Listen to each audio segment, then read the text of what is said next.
这个喝得酩酊大醉的女人进屋后倒头就睡，门都没有关。深夜，一个男人溜进了屋子，将女人糟蹋。女人本以为自己的正义能够得到伸张，殊不知家里人早就和糟蹋她的男人达成协议，以2万块的价格将女人给卖了。女人名叫豆豆，是全村最漂亮的女孩，正值青春的她，每天的生活就是放毛驴和嬉戏。她还有一个青梅竹马的男朋友文志。这天，大学毕业的文志回到了村里，两人一起回家时，偶然看见村里的暴发户土改在为他的厂子开业剪彩。土改一见水灵灵的豆豆，两眼就放光。女大18变，他没想到当年的黄毛丫头也能变得这么漂亮。这豆豆前脚刚走，土改后脚就来找村长，让他去邀请豆豆到自己的酒店当服务员，1个月算200。因为待遇优厚，豆豆并没有推辞，欣然答应。豆豆家境不好，母亲去世的早，哥哥几十岁的人还是条光棍儿，父亲为这个儿子操碎了心，只因家里穷，根本拿不出娶媳妇的钱。乖巧的豆豆一直在存钱，他对哥哥说：“哥，等我挣了钱就存起来，留着好给你娶媳妇啊。”晚上，豆豆和文志在村里的广场上看电影。电影里的恋爱情节让豆豆情难自已，忍不住去拉文志的手。放映员也觊觎豆豆的美貌，看到两人你侬我侬，内心不爽，直接以机器坏了为由停止了播放。没了电影看，豆豆和文志只好各自回了家。望着天上洁白的月亮，豆豆感觉面红耳赤，心里不知道有多开心。第二天，豆豆便来到酒店上班。豆豆十分勤快，忙前忙后，很快就适应了工作。这天，酒桌上一个醉酒的客人贪图豆豆的美色，硬拉着豆豆要他陪酒。豆豆不愿意，可一旁的老板土改也劝他喝。豆豆不敢违抗老板的命令，硬着头皮闷了一口，呛得他差点吐出来。几杯酒下肚，酩酊大醉的豆豆摇摇晃晃地回到了宿舍，倒头就睡，连门都没有关。半夜3更，借着酒劲儿的土改兽性大发，闯进豆豆的房间，将豆豆糟蹋了。第二天一大早，豆豆一声不吭地跑回了家。看到一脸伤心的豆豆，父亲连忙询问原因，是不是遭人欺负了？豆豆也不回答，只是一个劲地抽泣。这种见不得人的事，他压根儿说不出口。随后，豆豆来到河边，脱掉衣服，跳进了河里，想用河水清洗掉身上的脏东西。身体虽然能洗干净，但心上的那份屈辱却永远也洗不掉了。豆豆本想着这事儿就这么过去了，可是纸终究包不住火。没过多久，豆豆就出现了孕吐，哥哥不明所以，还以为妹妹生病了。倒是父亲看出了端倪，这无缘无故的，怎么没一会儿就要呕吐一次呢？肯定是怀孕了。于是他第一时间找上了文志家。文志妈悄悄询问豆豆，孩子是不是文志的？豆豆摇了摇头，流着泪将事情的经过一五一十的告诉了文志妈。男朋友文志得知此事后也是非常的气愤，他让豆豆一定要告发土改，揭穿他的罪行，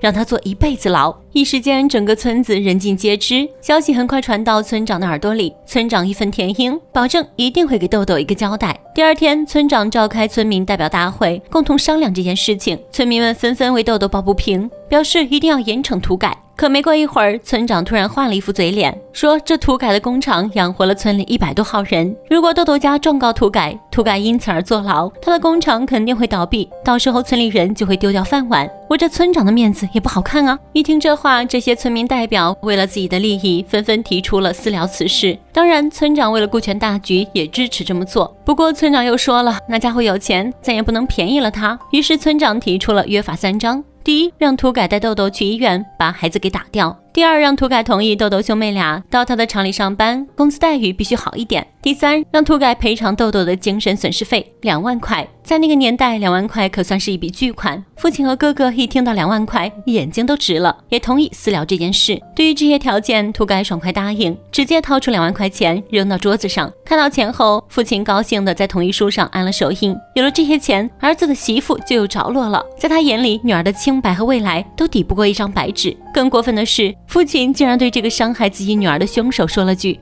谢谢你了，土改。”你说气不气人？此时豆豆还不知情，为了告倒土改，豆豆委托文志写了份状纸，打算去上访。父亲知道这件事情后，开始苦口婆心地劝豆豆：“豆豆，答应你，咱不告了，啊？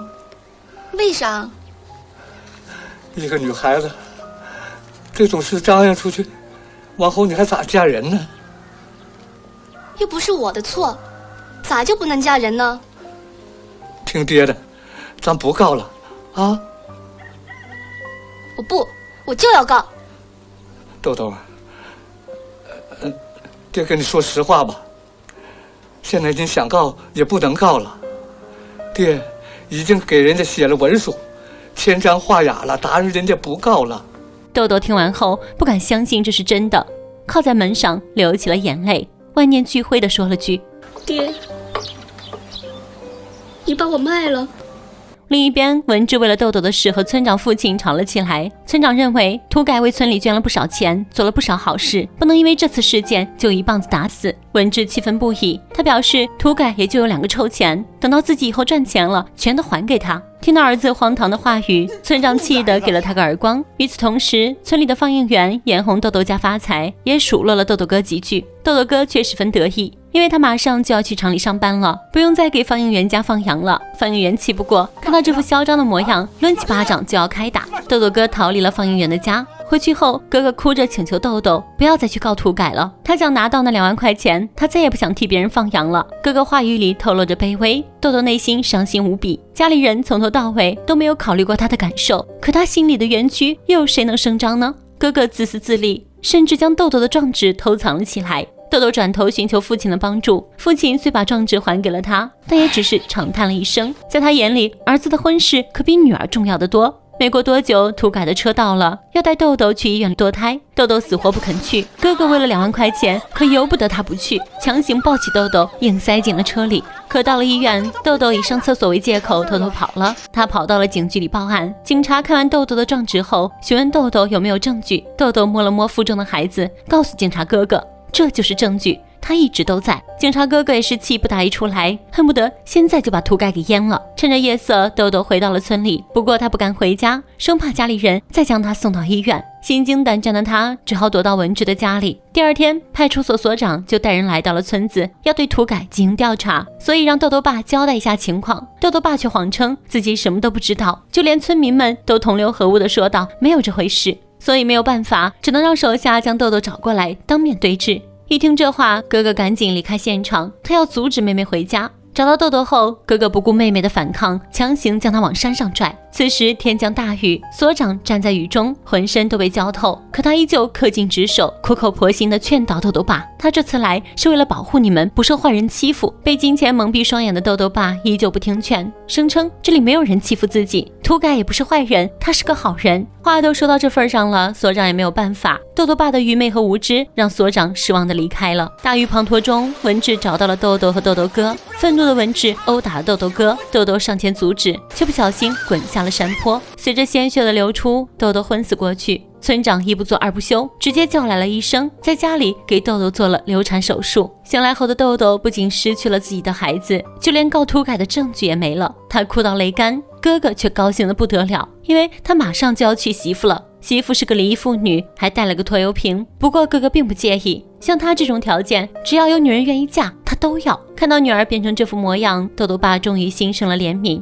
他表示现在也不拦着豆豆了，他想告就去告吧。可证据都没了，豆豆还拿什么去告呢？没几天，哥哥就拿着这2万赔偿金，把媳妇给娶进了门。新婚当晚还请全村人看电影。看到豆豆哥结婚的放映员心里痒痒，于是找上了村长，想让村长帮他说媒，他愿意娶豆豆为妻。村长跟豆豆爸说明了此事，豆豆爸觉得现在豆豆已经没有了清白，有人要就不错了，于是他擅自做主，同意了这门婚事。文治偷偷写了一封投诉信，打算寄给报社，但豆豆却撕毁了投诉信。相比告状这件事，他更伤心的是恋人的离开。文治因为担心工作的名额被他人抢走，所以必须提前离开村子。豆豆满脸泪水，告诉文治自己这辈子的梦想就是嫁给他。哪怕是发生了土改那件事，豆豆也没有动摇。可如今文治却要离他而去，豆豆的心都要碎了。听到这些话，文治决定和豆豆结婚，然后把他接到城里去。跟家里人说过之后，家里人都嫌弃豆豆不干净，坚决反对这件事情。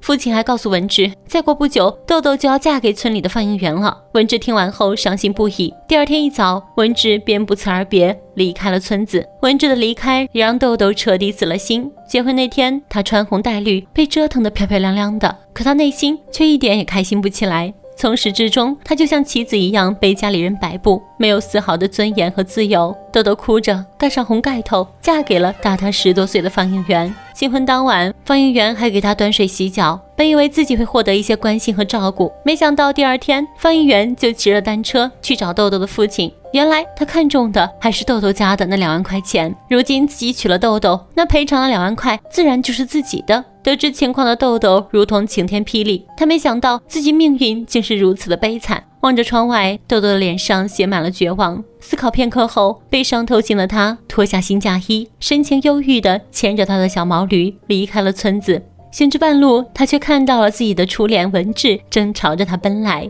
豆豆的眼神重新燃起了希望，最后的有情人能否终成眷属，我们也不得而知。我只知道豆豆的一生是悲惨的，在贫穷的山村里，穷往往不是最可怕的，最可怕的是人性的愚昧和扭曲。父亲的重男轻女和哥哥的自私，终将豆豆出卖。人性的丑陋在此刻一览无余。本期的故事就到这里了，咱们下期再见，拜拜。